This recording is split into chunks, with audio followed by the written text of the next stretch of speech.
আসসালামু আলাইকুম। আলোচনা আলোচনা আলোচনা পলিটিক্স ক্লাবের মুখোমুখি এই আলোচনার অনুষ্ঠানে আমরা প্রতিদিনই নানান বিষয় নিয়ে কথা বলি এবং সমসাময়িক ইস্যুগুলো সামনে চলে আসে। আজকে সেরকম একটি প্রত্যাশা নিয়ে আমরা আলোচনার টেবিলে বসেছি। আমাদের সাথে আছেন বাংলাদেশ মুসলিম লীগ কমিটির চেয়ারম্যান আমির আলী হাওলাদার এবং আছেন সৈয়দ মুখলেসুর রহমান, উনি হচ্ছেন বাংলাদেশ উন্নয়ন পার্টির সভাপতি। আলোচনা মানে কি আলোচনা হবে এখন? সব আলোচনা তো ছাত্ররা করছে, নাকি সহিংসতা করছে, মারামারি করছে? কোনটা? আমির আলী হাওলাদার ভাই, ছাত্ররা মারামারি করে, সেখানে যুব দলের ছাত্র দলের নাম আসে, ছাত্র শিবিরের নাম আসে, তারপরে এগুলো কি মানে বৈষম্য বিরোধী ছাত্র, তাদের নাম আসে। ছাত্র আন্দোলন একটা 5ই আগস্ট এনেছে, একটা দেশের নতুন স্বাধীনতার স্বপ্ন দেখিয়েছে। তারা কি এখন ক্ষমতার যুদ্ধে লিপ্ত হয়েছে নাকি? এই যে কুয়েটে মারামারি এই শুরু হচ্ছে, খুলনা, চিটাগাং, বিভিন্ন জায়গায় এখন এটার দাবানলের মতো সরে যাচ্ছে। কি বলবেন আমির আলী হাওলাদার ভাই? আসলে ব্যাপার হলো কি, এটা তো আপনারা জানেন না কেন, হলো দীর্ঘ 15 বছরে যা ট্রেনিং দিছে আওয়ামী লীগ সরকার বানায় থেকে গেছে। আসলে তো আমাদের মেধা শূন্য করে থুয়েছে ইউনিভার্সিটিতে। শব্দ আওয়ামী লীগের আমরা আওয়ামী লীগের দিব কেন হলো এরশাদ বিরুদ্ধে, এরশাদের সময় শুধু একজন লোক মারা গেছে, যা হলে তার সেই ইউনিভার্সিটি থেকে ছাত্রদেরকে তারা সে বহিষ্কার করে সে সমস্ত বন্ধ করে দিচ্ছে, যে কারণে এরশাদ সাহেব পদত্যাগ করেছেন। সে 9 বছর যুদ্ধে পড়ে এবং এরশাদ সাহেব ওই সময় এরশাদ সাহেবের সাথে যারা আন্দোলন করছিল তারা বলছিল যারা এরশাদ সাহেবের আন্দোলন করতে যায় তারা হলো রাষ্ট্রীয় বেঈমান, জাতীয় বেঈমান। কিন্তু পরে দেখা যায় কোনো দল দেয় না, দেখা গেছে আওয়ামী লীগ কিন্তু ওদের সাথে রাষ্ট্রীয় নিজেরাই স্বীকার করছে যে আমরা রাষ্ট্রীয় বেঈমান এবং আমরা তাদের সাথে স্বৈরাচার ঘোষণা দিয়েই দীর্ঘ 15 বছর এই আওয়ামী লীগ কাটাচ্ছে। এবং এই 15 বছরে তারা যে ছাত্র সংগঠন দিলে তারা লাল্লা পাল্লা যেটি করছে, এটি এখন মনে করেন যে ছাত্র দলের ভিতরে ও যুব দলের ভিতরে ওই দেখা যাবে যে ছাত্র যারা পরিষদ যারা 24-এ যে সমস্ত ছাত্র আছে তাদের ভিতরে বিভিন্ন দলে দলে ঢুকে তারা অরাজকতা সৃষ্টি করবে এবং তাদেরকে অশান্তির ভিতরে রাখবে।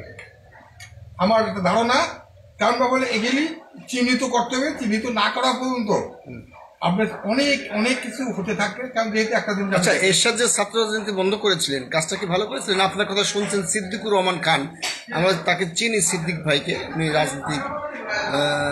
রাজনীতি করেন আর কি। আপনি চিনেন সিদ্দিক ভাইকে? তো আপনার কাছে আমার প্রশ্ন, কি এরশাদ ছাত্র রাজনীতি বন্ধ করে ভালো কাজ করেছিলেন?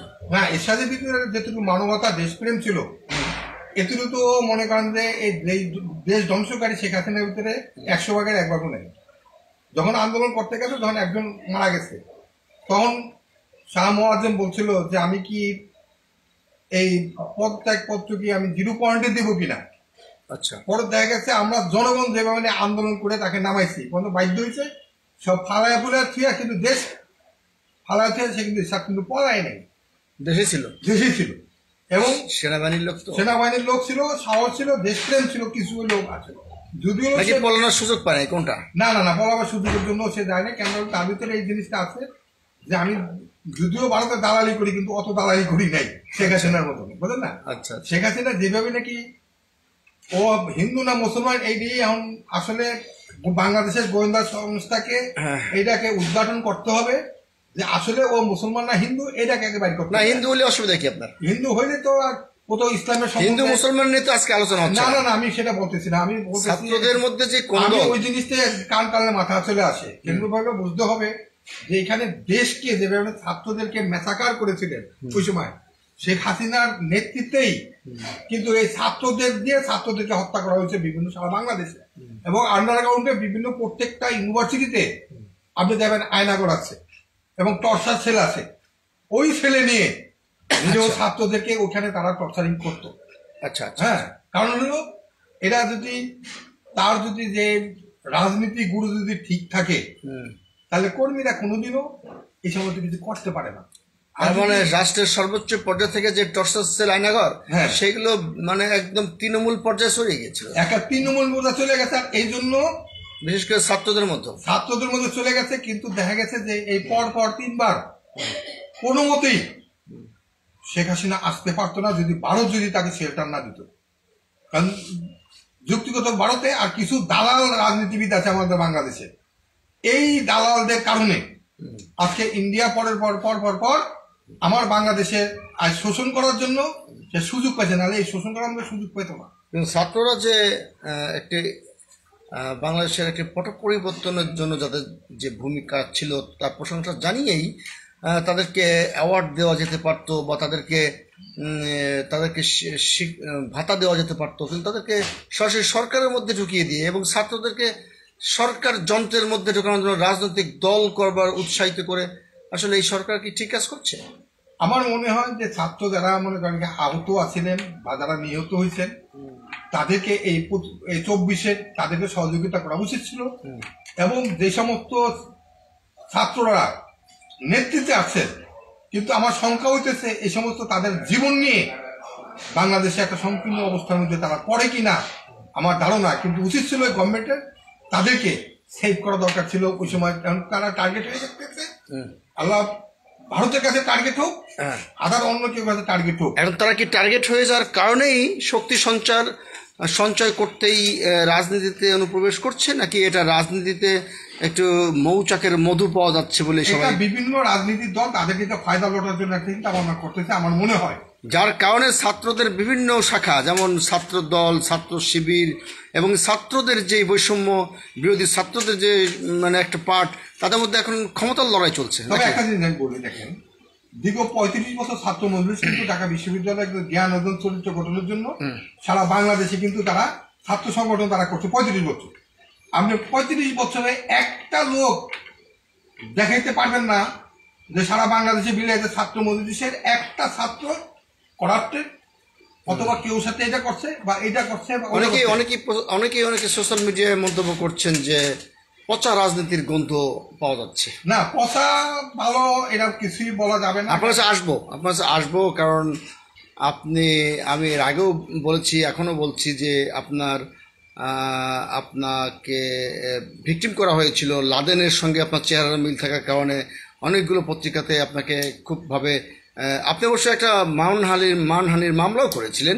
তো সেই গল্প আপনার কাছ থেকে শুনবো। তার আগে আমি যাচ্ছি বাংলাদেশ উন্নয়ন পার্টির চেয়ারম্যান সৈয়দ মোখলেসুর রহমান কি কতদূর উন্নয়ন করতে পারছেন বলেন? মোটামুটি বিসমিল্লাহির রহমানির রহিম। প্রিয় দেশবাসী, আসসালামু আলাইকুম। আজকে আমরা কি আর দেশের উন্নয়ন করব?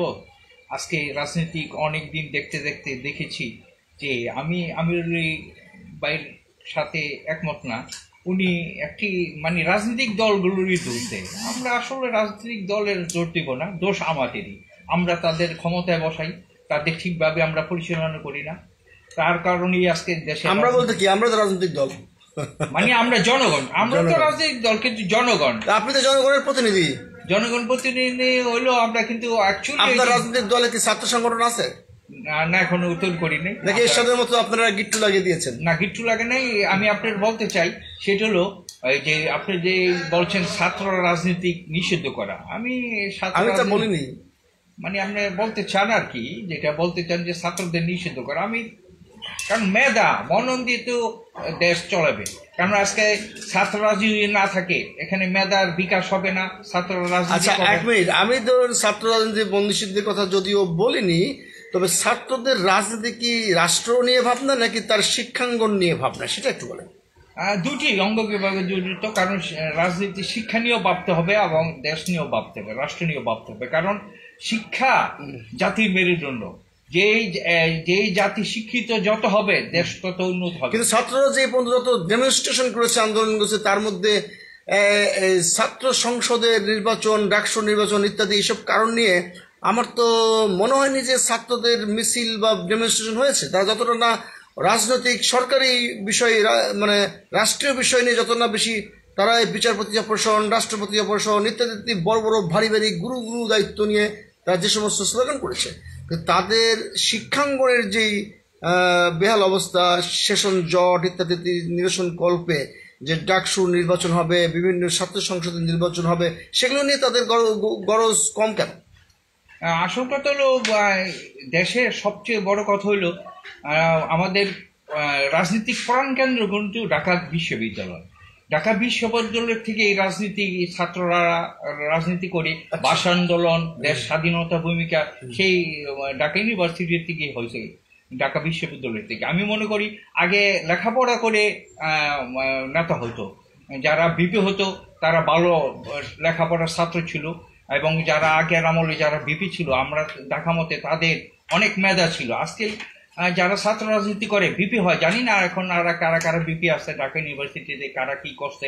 আমার মতে লেখাপড়া করতে পারে, তারা পাঠাগারে যায় না, পাঠাগারের পাঠ্যপুস্তক বই পড়ে না, ইতিহাস ঐতিহ্য জানে না, তারা অস্ত্র দিয়ে রাজনীতি করতে চায়, ক্যাডার দিয়ে রাজনীতি করতে চায়। যদি অস্ত্র আর ক্যাডার দিয়ে রাজনীতি হয় সেটা হয় না। একটা কথা আছে, অসির থেকে মৌসি শক্তি বেশি। মৌসি হলো কলম, ওসি হলো তরল। তা আমি উনি পৃথিবীতে মৌসি শক্তি বেশি। যারা মৌসি মানে কলম দিয়ে লেখাপড়া করবে, কলমের রাজনীতি করবে, মেধার রাজনীতি করবে, তাহলে দেশের রাজনীতি অনেক কিছু শিখার আছে। আমি বলতে চাই আজকাল ছাত্রদের বলবো, তোমরা অবশ্যই রাজনীতি করবে, কিন্তু মেধা মনন দিয়ে, অস্ত্র দিয়ে না, ভালোবাসা দিয়ে। আজকে দেখি ঢাকা ইউনিভার্সিটিতে একটা ছাত্র আর একটা ছাত্ররা হত্যা করে। কেন হত্যা করবে? তাদের মেধা মনন দিয়ে তাদের রাজনীতি বুঝতে হবে যে ভাই এই রাজনীতি করো না, এটা ভুল, এটা সঠিক পথে করো। তাই বলে তাদের হত্যা করবে, গুলি করবে, এটা আগে কিন্তু ছিল না। এটা কি কোনো লেজুর ভিত্তির ছাত্র রাজনীতি কিনা? মানে লেজুর ভিত্তি বলতে যেরকম ছাত্র দল বিএনপিকে তার ফ্রন্ট লাইনে যোদ্ধা হিসেবে কাজ করে, ছাত্র শিবির জামাতের অনুরূপ এরশাদ তো বুঝে শুনে এগুলো বন্ধই করে দিয়ে গেছেন। যদিও তার উপর আবার ছাত্র লীগের কর্মকাণ্ড আমরা দেখলাম, ছাত্র লীগ আওয়ামী লীগকে প্রেজেন্ট করেছে, এবং এই ছাত্রদেরকে লেখাপড়ার মানে মনোযোগ থেকে নিবৃত্ত করে ঘুরিয়ে নিয়ে তাদেরকে ক্যাডার বাহিনী বানানো হয়েছে। আজকে সেই কাজেই কি আবার এই বর্তমান সরকারের মধ্যে যাদেরকে উপদেষ্টা করা হয়েছে তাদের কেউ পদত্যাগ করে নতুন রাজনৈতিক দলে যোগ দেওয়ার গুঞ্জন শুনছি, এবং উনি নিজেই বলেছে, আমি নিজেও শুনেছি যে হ্যাঁ এরকম একটা সিদ্ধান্ত হয়েছে, আমি খুব শিগগির আমি পদত্যাগ করব এবং নতুন রাজনৈতিক দলে রিপ্রেজেন্ট করব। হয়তো ওনার প্রস্তাবনা আছে যে উনি এই দলের সভাপতি হবে, কি নাম হবে সে এখনো আমরা পাইনি, কিছু কিছু গুঞ্জন শুনেছি। কিন্তু এখানে কি একটি ত্রিমুখী লড়াই তো নিশ্চয়ই হবে, যে ছাত্র দল মানে বিএনপি, জামাত ইসলাম এবং সেই সাথে এই বর্তমান সরকারের প্রতিনিধিত্ব নিশ্চয়ই এইসব ছাত্ররা রাজনৈতিক দল করেই করবে। এখানে কি রাজনৈতিক দল করেই টিকে থাকতে হবে, নাকি নাকি এই ত্রিমুখী সংঘর্ষের মধ্যে আরও যেসব দল আছে, জাতীয় পার্টি হয়তো কোনো না কোনো জায়গায় আদর বেশি পেলে সেখানে চলে যাবে? আপনি কি বলবেন? আমি আপনার সাথে কথায় একমত আছি, কিন্তু আরেকটা জিনিস আমি মনে করি, আমি সত্য কথা বলি চিরদিন। আমি বিগত 3টি সরকারের আমলেই ছাত্রদের কি ক্যাডার বাহিনী তৈরি করছে। আচ্ছা, তাদের হাতে অস্ত্র তুলে দিয়েছে। 1 নম্বর আওয়ামী লীগ, 2 নম্বর বিএনপি, 3 নম্বর জাতীয় পার্টি। এই 3টার আমলেই অস্ত্র জনগণ ছাত্ররা হাতে তুলে দিয়েছে, তাদের মেধা মননের কাজ করতে দেয়নি। কিন্তু আগে ছাত্রলীগ যারা ছিল, যারা আগে স্বাধীনতার আগে ছাত্রলীগ, কিন্তু তারা পড়াশোনা করছে, তারা ভালো মেধা মননের কাজ করছে। কিন্তু ইদানিং যারা ছাত্র রাজনীতি করে তারা ক্যাডার বাহিনী ছাড়া রাজনীতি হয় না। আমি বলবো যে এই যে আজকে ছাত্ররা যে একটি, আপনি যে বললেন একটি দল করতে চায়, আমি এটা করুক, সেই রাজনীতি হবে মেধা ও মননের, অস্ত্রবাজি সন্ত্রাসী যাতে না হয়। রাজনৈতিক দল করলে তো তাদের ইচ্ছে হচ্ছে রাষ্ট্র ক্ষমতায় যাবে। রাষ্ট্র ক্ষমতা তো যে কেউ যেতে পারে, লেখাপড়া শেষ করে তারপরে আসতে পারে নাকি আগে? আপনার কাছে আমি আসবো, আপনার কাছ থেকে আমি একটু বলে দিই, লেখাপড়া তো ঢাকা ইউনিভার্সিটি পড়তেছে, যেই লোক যদি ঢাকা ইউনিভার্সিটি পড়ে তারা কি লেখাপড়া কি আর কি করতে পারে? তাকে কি পড়াশোনা করে পাশ করতে হবে না? পাশ অবশ্যই করবে, হ্যাঁ রাজনীতি, আপনি রাজনীতির লেখাপড়া, মেধা মনন, মেধা এবং মনন, পড়া ডক্টরেট, মেধাবীকে রাজনীতি করে। হ্যাঁ, মেধা থাকলেই রাজনীতি হয়। মেধাবী ওরা কি রাজনীতি করে নাকি যারা স্কুল কলেজ? মেধাই নেই এখন তো, ছাত্রদের মেধাই দেখি না, এখন তো লেখাপড়াই করে না, বই পড়েই না ছাত্ররা। আজকে বই দেখেন শিক্ষাঙ্গনের যে বইগুলি বাড়িতে আছে, এখন কি যারা কি রাজনীতি করছে ছাত্র, তারা কি ঠিক মতো ক্লাসে ঢুকছে? আপনি কি না, ঢুকতেছে না। করতেছে না? না। তাহলে কি আপনি এটার পক্ষে? রাজনীতির পক্ষে, কিন্তু ওই যে শিক্ষকদের কিন্তু ক্লাসে ঢুকতে হবে, রাজনীতি করতে হবে। হ্যাঁ, মর্যাদা দিতে ক্লাস থেকে বের করে আজকে নিয়ে দেখেন, যাচ্ছে। সবচেয়ে আমি বড় কথা কই, যে জাতি শিক্ষকদের মর্যাদা দিবে না সেই জাতি কোনোদিন রাজনীতিও ভালো করতে পারবে না, বা রাজনীতিক ভালো নেতা তৈরি হবে না। আজকে দেখেন, আমরা দেখি হিংসাত্মক রাজনীতি আজকে। আচ্ছা, এখন আপনি বললেন যে আমি সালিশও মানলাম, কিন্তু আমার তাল গাছটা এখানেই থাকবে। না না, তাও আপনার ছাত্র রাজনীতি আপনি বললেন থাকবে, থাকবে, তাহলে অবশ্যই। তাদের ক্লাসে ঢুকাইতে হবে না? তার প্রশ্ন করবে না? পড়াশোনা যদি সে ছাত্র না করে, তার জন্য দায়ী কে? দায়ী হলো এই সমাজ, এই শিক্ষাঙ্গন, আর হলো এই আমাদের আপনি সরকার। ছাত্র রাজনীতি করুক, কিন্তু তাদের বিষয় থাকতে হবে, তাদের শিক্ষার বিষয়, তাদের সেশন জট, তাদের শিক্ষার পরিবেশ, তাদের ওখানে সামাজিক অশ্লীলতা দূর করা, বা সেখানে অনিয়ম, টেন্ডারবাজি, ধান্দাবাজি দূর করা, এটা তো তাদের আসল এজেন্ডা হওয়া উচিত। নাকি তারা রাষ্ট্র ক্ষমতা দখল করতে চায়? এখন আপনি কি পিঠ বাঁচানোর জন্য তাদের পক্ষে বলছেন না? না না, আমি একটা কথা বলি, আপনার কথা শুনছেন ডালিয়া মাহমুদ এবং সিদ্দিকুর রহমান খান। আচ্ছা, আমি বলতেছি, এই যে আজকে ছাত্র যে নামাইলেন, আপনার যে আন্দোলন, আমাদের ডাক্তার ইউনূস সাহেব বললো যে কে আমাদের ক্ষমতায় বসাতে? ছাত্ররা। তো আজকে ছাত্র যে ক্ষমতা দিচ্ছেন, তারা তো মুরব্বীদের মূল্যায়ন করে না, তাদের শিক্ষকদের মূল্যায়ন করে না, যারা দেশ স্বাধীন হয়েছে মুক্তিযুদ্ধের মূল্যায়ন করে না। তারা তো আজকে কি নিজেরা কি মনে করে? আজকে পরবিন নবীন কত রাজনীতির লোক আছে, এখানে মূল্যায়নের বিষয় না, আপনি তাকে বসিয়েছেন হলো মন্ত্রীর পদে, তাহলে সে তো মন্ত্রীর পার্টি করবে নাকি? না, মন্ত্রী তো সে কি ওখানে সালাম দিয়ে কুর্নিশ করবে নাকি? সে তো আপনি তাকে বসিয়েছেন একটা উপদেষ্টা হিসেবে, সে তার রোলটা সে পাঠ করছে। এখন কি সম্মান তাকে? অনেকের তো ফোন করলে পাওয়াই যায় না। ইভেন যারা এখনো উপদেষ্টা মন্ডলীতে যাননি বা পাইপলাইনে আছেন এমন রাজনৈতিক দলের নেতাদেরকে তো ফোনেই পাওয়া যায় না। হোয়াটসঅ্যাপে ফোন করলে হয়তো মাঝে মাঝে মেসেজ দিলে দুই একটা অ্যান্সার দেয়, তারা তো ব্যতিব্যস্ত হয়ে গেছে। তো ভবিষ্যতে আমাদের ছাত্র শ্রেণী থেকে যদি সবাই রাষ্ট্রযন্ত্রের মধ্যে ঢুকে যায়, তাহলে আর 15-20 বছর ধরে যারা রাজনীতি করেছে তারা কোথায় যাবে? সেটাই বলতে চাই। আমি আপনাদের মাধ্যমে বলতে চাই, প্রিয় দেশবাসী ও ছাত্র সমাজের কাছে, আমি একটা জিনিস মনে করি, আপনারা নতুন রাজনীতি করবেন, আমি এটা সাধুবাদ জানাই, কিন্তু তাই বলে নবীন প্রবীণদের নিয়েই সমন্বয়ে রাজনীতি করতে হবে। আর সবচেয়ে মনে রাখবেন, দল করতে গেলে এই দেশে যারা মেধা মননের কাজ করে, ইতিহাস নিয়ে কাজ করতে হবে, মানুষের মূল্যায়ন দিতে হবে।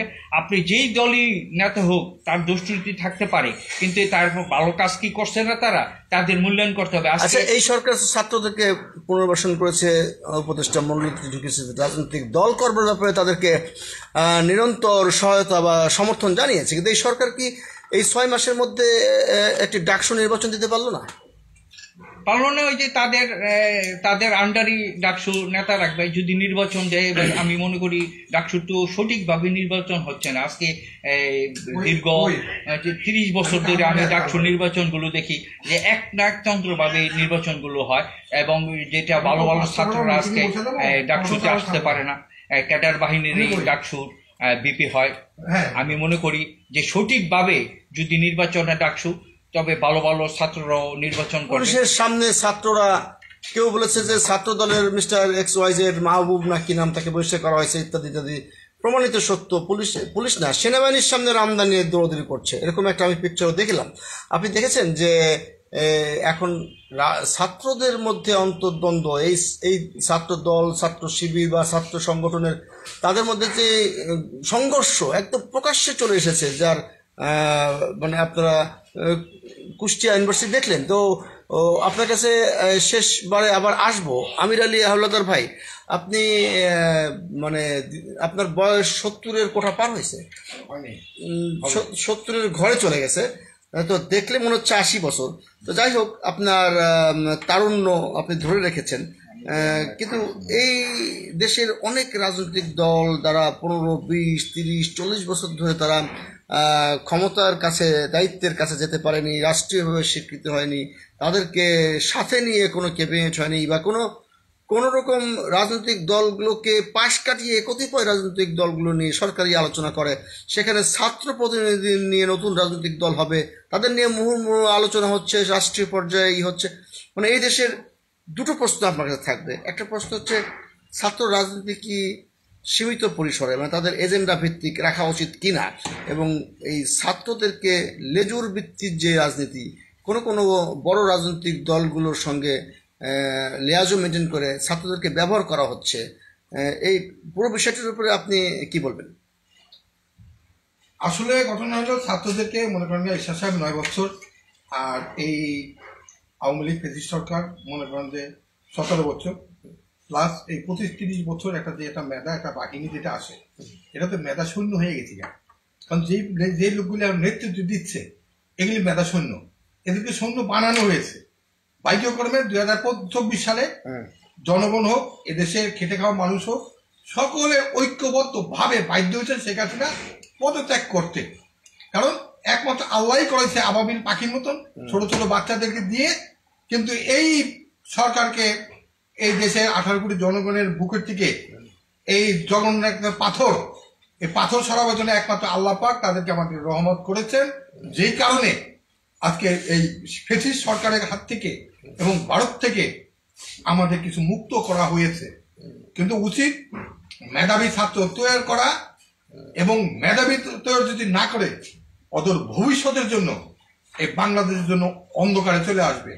আজকে মনে করেন যে যারা আগে নেতৃত্ব দিত, মনে করেন যারা টাকা আছে, শিক্ষিত, কলম ধরতে পারে না, কলম ভাঙা যায়, তারা ছিল শিল্পপতি ১৭ কোটি টাকার মালিক। কিন্তু কোনো ভালো ভদ্রলোক রাজপথে কোনোদিন তারা এই নির্বাচনও আসে নাই, প্লাস এই যতটা কাঠামো তো কোনো সময় আসে নাই। কিন্তু এই 24-এ এখন যদি তারা যদি ফেয়ার ভাবে না করে, তাহলে ওই সমস্ত লোকগুলি সামনের দিকে আমাদের এখানে কেউ আসবে না। কিন্তু আসবে আবার সেই মূর্খ, সেই 100 কোটি টাকার যারা আছে, তারা ওই বকট ছেলেরা, ছেলেদের নামদারি, কিন্তু নেতৃত্ব দেওয়ার মতন যে সমস্ত ছেলেগুলি আসবে, সেই সমস্ত ছেলেদেরকে আমাদের অদূর ভবিষ্যতে হারাতে হবে। আজকে গভর্নমেন্টের উচিত এই সমস্ত মেধাবী ছেলেদেরকে যারা 24-এর সাথে জড়িত ছিল, তাদের সেই মেধাগুলিকে কাজে লাগাইয়ে রাষ্ট্রীয় কাঠামোকে তৈরি করার জন্য তাদের নেতৃত্ব যেন আরো পরে তারা নেতৃত্ব দিতে পারবে। কিন্তু এই মুহূর্তে তাদেরকে মেরুদণ্ড ভেঙে দিয়ে আমার মনে হয় যে এটা মনে হয় কেমন ঠিক হবে না। এটা আমার একটা ব্যক্তিগত, প্রত্যেকটা দলের, প্রত্যেকটা রাজনীতি দলের ছাত্র সংগঠন আছে, তারা ছাত্র সংগঠনের প্রত্যেককে যেমন গঠন করছে, যেমন জাতীয়তাবাদী দল, বিএনপি, ছাত্র দল, যুব দল, লীগ এবং আওয়ামী লীগ যেটা করেছে তাদের আছে। তাদের যাতে সারা 15 বছরে তারা রোড লেভেল থেকে ইউনিভার্সিটি পর্যন্ত তারা ড্রাগ দিয়ে সমস্ত ইউনিভার্সিটির ছাত্রদেরকে যেভাবে ধ্বংস করেছে, আজকে সেই ধ্বংস স্পেসিফিক প্রমাণ আছে আপনার কাছে?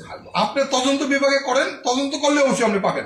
আপনি বলতেছেন না হলে যদি এগুলি যদি না থাকে, তাহলে একটা ইউনিভার্সিটি কিভাবে একটা সে শিক্ষিত একটা ছেলে কিভাবে দাউলে সে রাস্তার ভিতরে আসে, তাতে প্রশ্নই আসে না। একটা কোনোদিনও একটা ভালো মেধাবী ছেলে কোনদিন দাও তো একটা রড নিয়ে রাস্তায় আসবে না যদি সে ভালো মানুষ হয়ে থাকে। কিন্তু আগে তো হকি স্টিক নিয়ে আসতো, ওটি বাদ দেন, ওটি কেনা শিক্ষিত দিচ্ছে এই আওয়ামী লীগ সরকার তাদেরকে ট্রেনিং আগে ছিল। এখন রামদার সংস্কৃতি দেখতে পাচ্ছি, রামদার শুধু তার ছাত্রদের মধ্যে না, আমরা ওই দিন উত্তরেও দেখলাম একটা নবদম্পতিকে। এটার পিছনে আমি গোয়েন্দা বিভাগে তদন্ত করতে বলবো যে এর ভিতরে কেনা চাবিকাঠি লাগছে। ইন্ডিয়ার কোনো লোক আছে কিনা তাদের দূরের থেকে তাদেরকে কই আমার দেশটাকে অশান্তি করতেছি কিনা সেদিকে একটু লক্ষ্য রাখতে হবে, কারণ এটা বড় কথা না। আচ্ছা, ইন্ডিয়া আমাদের দেশে অশান্তি করে, হ্যাঁ, ইন্ডিয়া বাংলাদেশের মানুষ কি করে? মানুষ সেটাকে প্রতিহত করবে না? কারণ বাংলাদেশে যতটি হিন্দু আছে অতটি রয়্যাল এজেন্ট বাংলাদেশ মানতে হবে, উপায় নেই। সব হিন্দু না, সব হিন্দু না, কিছু আছে, কিছু আছে। এবং প্রত্যেকটা রাজনৈতিক দলের ভিতরে আপনি বলতে পারবেন যে ইন্ডিয়ার কোনো লোক নাই? না না, আপনি ইন্ডিয়া, আমি জানি কেন ওরা এই জন্য হলেন। আমরা যখনই কোনো একটা কিছু করতে যাই, এখানে যদি কোনো রকম ম্যাগ হয়, ভারতে যে আগে বৃষ্টি ছাতা ধরে তারা, যে কারণে এখানে বৃষ্টি পড়তেছে বাংলাদেশ। আমার দেশে কি চিন্তা ভাবনা তারা, সেক্ষেত্রে আমাদের পররাষ্ট্র নীতি চেঞ্জ করতে হবে না? আমাদের পররাষ্ট্র নীতি ব্যাপার হলো কি কাঠামোগত একটু সময় লাগবে। আমরা ভিন দেশি মানুষ ভালোবাসার টানে চলে আসে না? আমরা তাদের ভালোবাসি। মানুষ অন্য ধর্মের মানুষের বিয়ে করে না প্রেমের টানে? বাংলাদেশের মানুষরা হিন্দু সম্প্রদায়কে প্রেম করে তাকে দলে আনতে পারে না কেন? তারা এখানে মানে বৃষ্টি হলে ছাতা ধরা ইন্ডিয়ায়। আপনি এতদিন কি করলেন? আপনার পররাষ্ট্র নীতি স্ট্রং করলেন না কেন? আপনার সামান্য 8% হিন্দু সম্প্রদায়, তাদেরকে ভালোবাসা দিয়ে আপনি বন্যা বানাই দেন। তাদেরকে ভালোবাসা দিয়ে দেখি তো কোনো কেউ অ্যাটাক করতে। আপনি বললেন যে অধিকাংশ হিন্দু, শোনেন, তাদের মন্দির আমার লোকেরা পাহাড়ে দিয়েছে, তাদের মন্দিরে অ্যাটাক আমরা করতে অধিকাংশ দিইনি। হিন্দুরা বললেন রয়ের এজেন্ট, আমি কিন্তু বলি- আপনার সিআইডির এজেন্ট কেন বানাতে পারলেন না? কোনো সমস্যা কি? বানাতে আপনি পারেন ধরেন, কেন?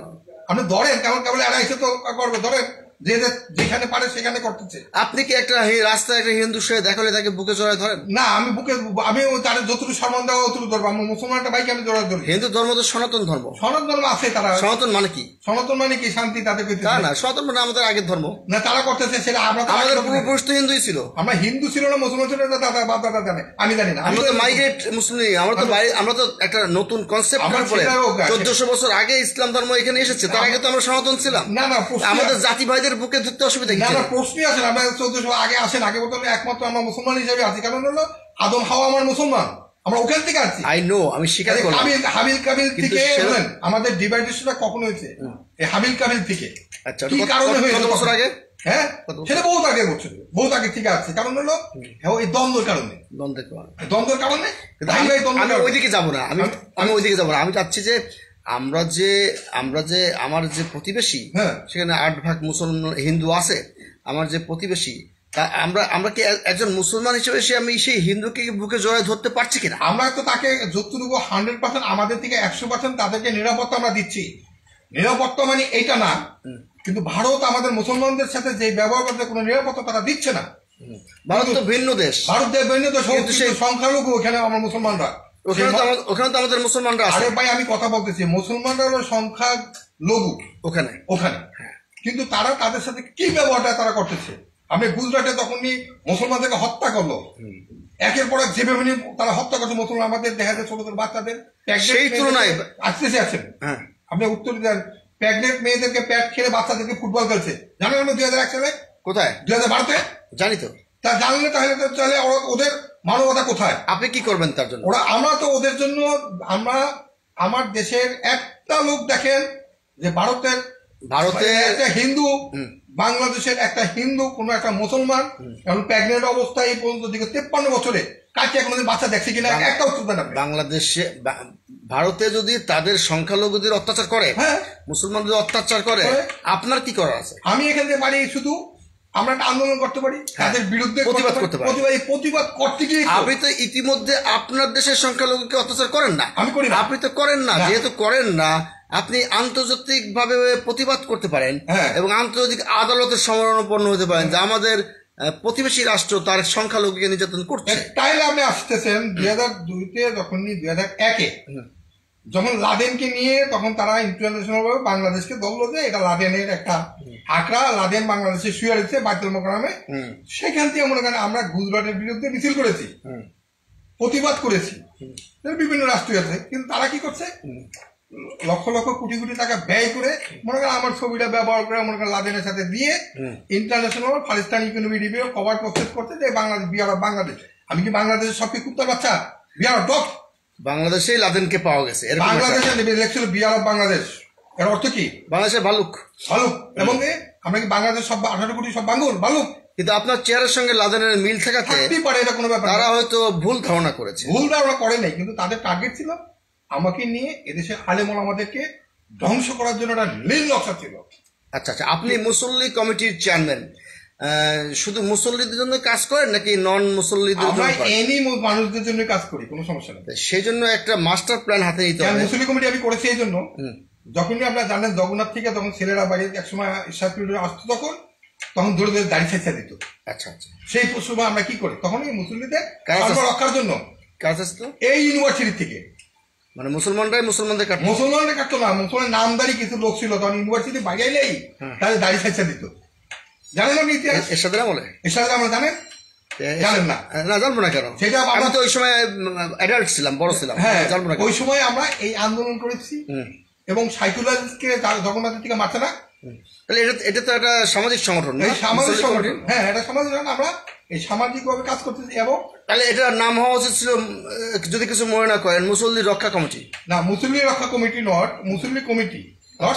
মুসলিমের ভিতরে রক্ষা হবে কমিটি। মানে কি, কমিটি সিদ্ধান্ত দিবে যে আমি দেশ জাতি যাকে কিন্তু সেই দায়িত্ব সমাধান আর করবো। কিন্তু সেই দায়িত্ব আর কোনো ভিন্ন ধর্মী কেউ কাটেনি, মুসলমানরাই কাটছে। মুসলমানরা করুক, মুসলমান এইটা দিয়ে মুসলমানদেরকে রক্ষা করা হবে। মুসলমানদের আচ্ছা, এরপরে সবাইকে রক্ষা করা হবে। এরপরে কি আপনারা আপনাদের কার্যক্রম আপনাদের কার্যক্রম কোনো ইউনিভার্সিটিতে আপনারা কোনো সেমিনার করেছেন? না না, আমাদের তো যেহেতু এটা একটা সামাজিক কার্যক্রম, এটা আমাদের শুধু মানুষের এটার জন্য আমরা ইফতার পার্টির থেকে সীমাবদ্ধ রেখেছি। সামাজিক কার্যক্রম কিন্তু অ্যাওয়ারনেস বিল্ডাপের জন্য আমরা অনলি পেনগুলোর জন্য আমাদের জাতীয় সংগঠন আছে, জাতীয় সংগঠন আমরা কাজ করতেছি। সেটা কোনটা?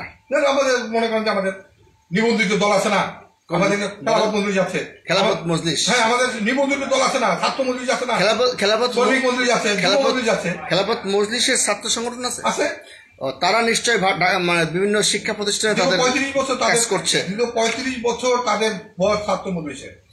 তারা গত 5 জানুয়ারি 1990 সালে ঢাকা ইউনিভার্সিটি থেকে মসজিদ থেকে যাত্রা শুরু হয় ছাত্র মজলিসের। কিন্তু সারা বাংলাদেশের এবং সারা ওয়ার্ল্ডের এই ছাত্র মজলিসের ব্যাপারে কেউ বলতে পারবে না ছাত্র মজলিস অমুক একটা জায়গায় যায় ছাত্র মজলিসের ব্যাপারে। কিন্তু 35 বছর তারা রাজপথে জ্ঞান অর্জনের জন্য মানুষকে তারা রাষ্ট্রীয়ভাবে এই ছাত্র মজলিস মানে খেলাফত মজলিসের যে ছাত্র সংগঠন, এই ছাত্র সংগঠনের মধ্যে টেন্ডারবাজি, ক্যাডারবাজি এগুলো শুনি নাই আমরা। এটি কোনোদিনও শুনলেন না, এগুলির ভিতর নাই। এটি আদর্শ গঠন করতেছে। আচ্ছা আচ্ছা, এরা হলো এটার জন্য খেলাফত মজলিসকে ধন্যবাদ দিতে হয়। হ্যাঁ, এবং সেই সাথে আপনাকেও ধন্যবাদ দিয়ে আজকে আলোচনা শেষ করতে চাই যে আমরা আপনাকে যখনই দেখি আমি নিজেই ভুলে যাই যে লাদেন কিনা। তো বিভিন্ন আন্তর্জাতিক পত্রপত্রিকায় ছাপা হয়েছে, এটা ষড়যন্ত্রমূলক আমি বিশ্বাস করি এবং সেই ষড়যন্ত্র সবার ভেঙে যাবে আশা করি। এবং এই খেলাফত মজলিসের নেতা উনি বলেছেন তাদের ছাত্র মজলিসে কোনো ক্যাডারবাজি, টেন্ডারবাজি এবং সংঘর্ষ এবং অশ্লীলতা নাই। এটা একটা উদাহরণ হিসেবে দেখা যেতে পারে। যদিও জামাতে ইসলামের ছাত্র সংগঠন ছাত্র শিবির সম্বন্ধে বাজারে কথা আছে, তারা এখন ক্ষমতার যুদ্ধে লিপ্ত আছে, ছাত্র শিবির, ছাত্র দল ইত্যাদি ইত্যাদি। তো আজকে আলোচনা শেষ করবো, জাতির উদ্দেশ্যে 1 মিনিট বলতে পারবেন। পুরো জাতির উচিত এখন এই মুহূর্তে প্রথম হলো ঐক্যবদ্ধ থাকা, বাংলাদেশকে রক্ষা করার জন্য ঐক্যবদ্ধ থাকতে হবে। নির্বাচনে কি হবে না হবে সেটা প্রত্যেকটা ব্যক্তির অধিকার আছে, অন্তত 15 বছর পাবে, যাতে প্রত্যেকটা ব্যক্তি যাতে নিরপেক্ষভাবে ভোট কেন্দ্রে একটা ভোট দিতে পারে, তার মনোনীত ব্যক্তিকে তারা চিহ্নিত করতে পারে। এটাই সমস্ত মানুষের প্রথম হলো দাবি, তারপর চিন্তা হলো পরের কথা। আচ্ছা, পলিটিক্স ক্লাবকে কিছু ধন্যবাদ দিবেন না? ধন্যবাদ পলিটিক্স ক্লাবকে, ধন্যবাদ পলিটিক্স ক্লাব সভাপতি এবং যারা আছেন এখানে প্রধান সমন্বয়ক এখানে যারা যারা আছেন, এবং উনি জুরি বোর্ডের প্রধান, জুরি বোর্ডের প্রধান, কিন্তু জুরি বোর্ডের সদস্য ছিলেন সৈয়দ মুখলিসুর রহমান। ইতিমধ্যে এই কালোত্তীর্ণের সাথে সাথে উনি জুরি বোর্ডের জুরি বোর্ডের প্রধান। এবং আপনার কাছ থেকে যতটুকু জানতে পারলাম আপনি 1 মিনিটের মধ্যে আরো 30 সেকেন্ড বাকি আছে। হ্যাঁ, আমি বলতে চাচ্ছি যে অন্তপক্ষে বাংলাদেশে যে সমস্ত রাজনীতি দল যারা আছে তাদের ভিতরে ইন্ডিয়ার যদি কোনো লোক থাকে এখন থেকে তাদেরকে সতর্ক করে আগে প্রথম আপনি সংস্করণ করেন, রাষ্ট্রীয়ভাবে নিজের দলকে আগে সংস্করণ করেন, তারপরে করেন, তারপর স্বাস্থ্য সংস্করণ করেন। লক্ষ লক্ষ লোক মারা দিতেছে, তাদের জন্য আন্তর্জাতিক মানে পিজি হাসপাতালকে একটি হাসপাতাল করেন যেখানে বিদেশে আমার কোনো লোক না দেখতে হয়। এই একটা হাসপাতাল থেকে এটাকে আপনারা শিক্ষাই করেন যে আমরা একটা টার্গেট নেন। আসলে ব্যাপার হলো স্বাস্থ্য মন্ত্রণালয় লক্ষ লক্ষ কোটি কোটি টাকা এদিক ওদিক তারা ব্যয় করতেছে, কারণ আপনারা একটা টার্গেট নেন। এখানে কত লাগবে? 100, 200, 500 কোটি টাকা দিয়ে ওই মানের যা যা লাগবে আপনি এটাকে প্রতিটি হাসপাতালটাকে আন্তর্জাতিক মানে নিয়ে আসেন।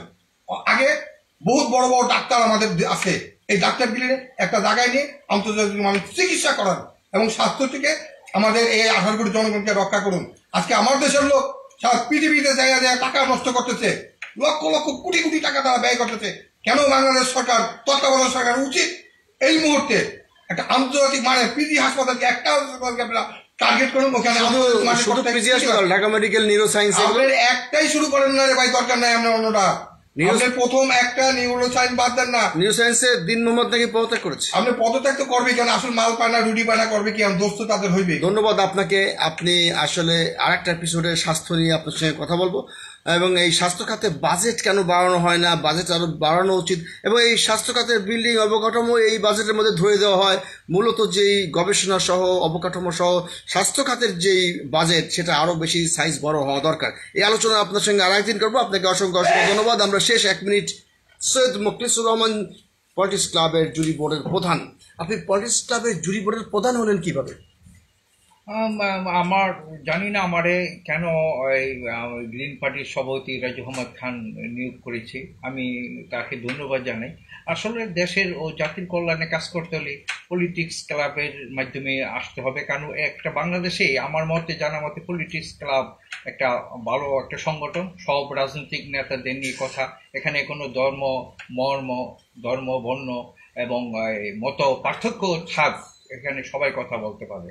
আমি আমার রাজনৈতিক বক্তব্য শুরু করছি আমিরুল ভাইয়ের একটা কথা দিয়ে।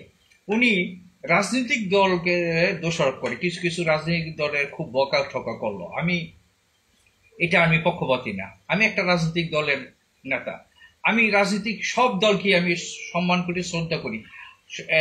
রাজনৈতিক দলের সব নেতা কিন্তু খারাপ হয় না, হ্যাঁ, এনে ভালো ভালো নেতা আছে। একটা নেতার জন্য একটা দলের গালাগালি করবে এটা ঠিক না। একটি দলের নেতা হয়তো খারাপ করতে পারে, এখানে অনেক ভালো ভালো রাজনৈতিক দল আছে, এখানে অনেক ভালো ভালো রাজনৈতিক দলের নেতা আছে, তাদের মূল্যায়ন করেন না দেখেই আজকে বাংলাদেশের রাজনীতি এই দুর্দশা। আজকে আমরা দেশে রাজনীতি করি, আমরা রাজনৈতিক দলকে যদি সম্মান না করি, তা আমাকে যদি কে সম্মান করবে? আমি একটা দলের নেতারে যদি সম্মান না করি, একটা দলের নেতা দোষ করতে পারে, দল তোমার দোষ করে নাই, দেশের দলের মধ্যে ভালো ভালো নেতা আছে। আমিরুল ভাইয়ের কাছে অনুরোধ করব, আগামীতে যারা রাজনীতি করবেন রাজনৈতিক দলকে সম্মান করবেন, রাজনৈতিক দলের নেতা যদি দোষ করে থাকে তার নিয়ে কথা বলবেন, কিন্তু কোন রাজনৈতিক দলকে দোষারোপ করবেন না, কারণ আমরা তো আপনার আরো 20-30 সেকেন্ড বাকি আছে, সেটা আপনি শেষ বেলায় বলবেন। এর মধ্যে কিছু সাপ্লিমেন্টারি বিতর্ক তৈরি হয়েছে।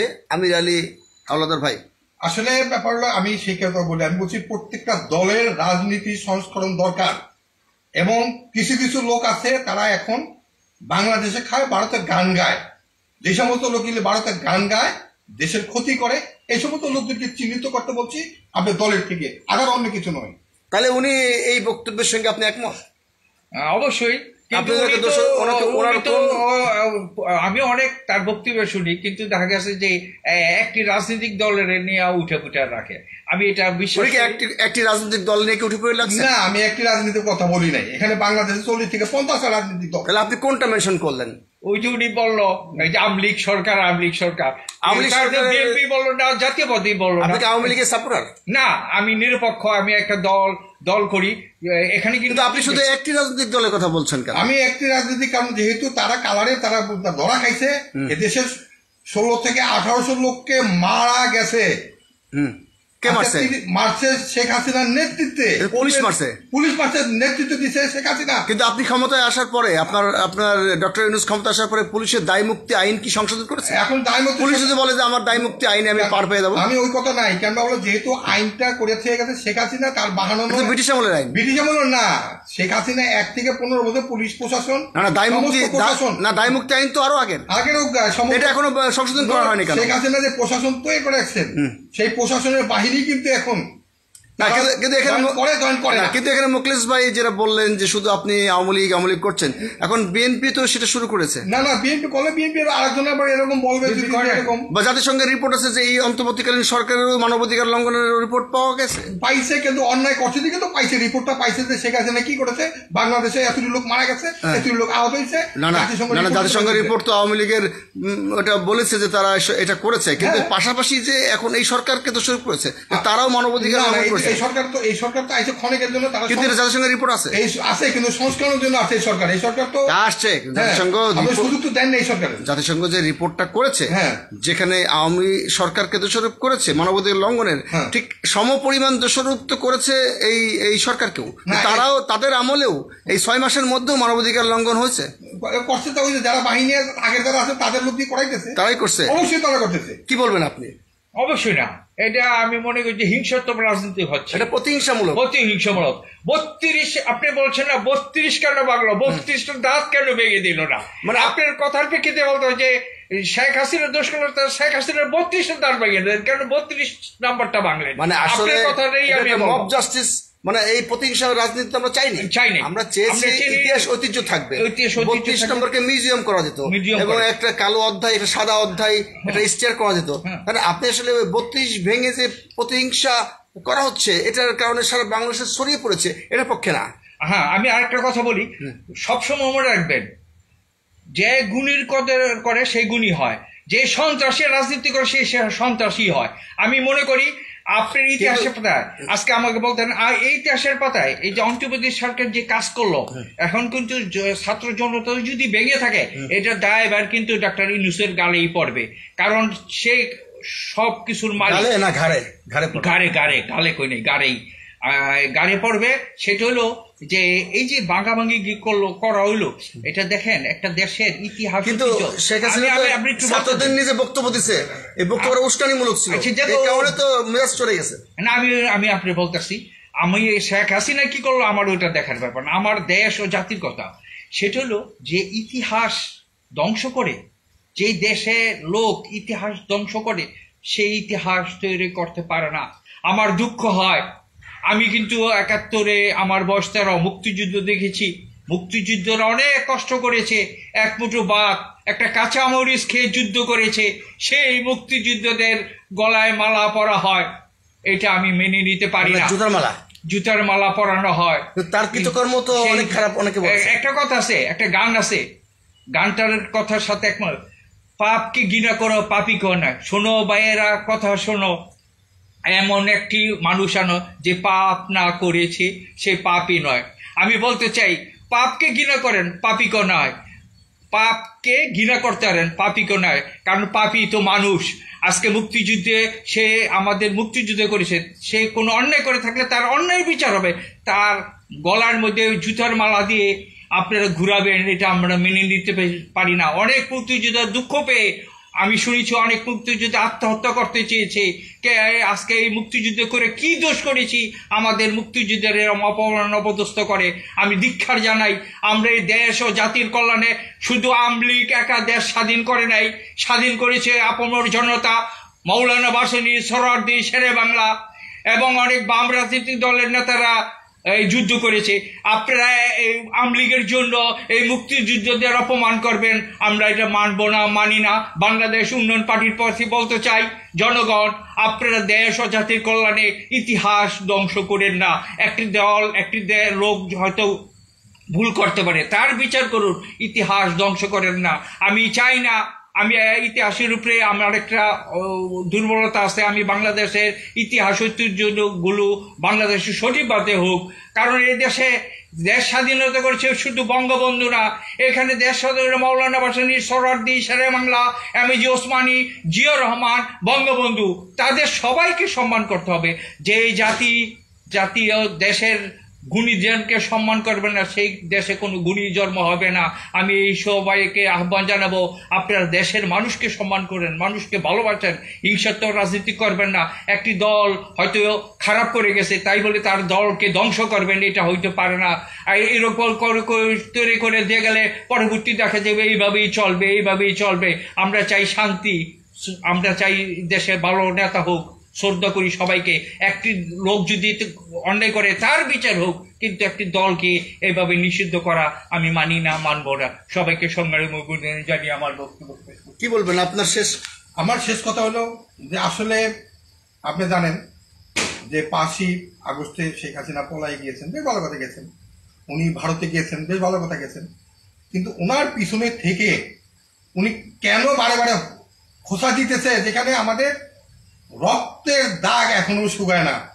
আজকে ওনার প্রাপ্য উনি পেয়েছেন, আওয়ামী লীগের প্রাপ্য আওয়ামী লীগ পেয়েছেন। অতএব যার যা কামাইয়ের ফল, আচ্ছা 32 কোনোদিনও ভাঙা হতো না। আজকে শেখ হাসিনা যদি ওখান থেকে ভারতের দিকে হুক্কা নিতে তো আমি অমুক দিন আসতেছি, অমুক দিন করতেছি, কারণ প্রত্যেকে রক্ত তকবকে, সেইখানে তার উচিত ছিল চুপচাপ থাকা। আজকে তার ফসল আমার মনে হয় তার নিজের ফসল নিজে পেয়েছেন, আওয়ামী লীগের ফসল আওয়ামী লীগ পেয়েছেন।